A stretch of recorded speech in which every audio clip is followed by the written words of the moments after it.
सर्वभूतायदा देवी स्वर्गमुक्तिप्रदायिनी त्वं स्तुता स्तुतये का वा भवन्तु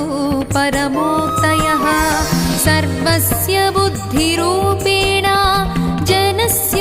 हृदि संस्थिते स्वर्गापवर्गदे देवी नारायणि नमोऽस्तुते कलाकाष्ठादिरूपेण परिणामप्रदायिनी विश्वस्योपरतौ शक्ते नारायणि नमोऽस्तुते सर्वमङ्गलमाङ्गल्ये शिवे सर्वार्थसाधिके शरण्ये त्र्यम्बिके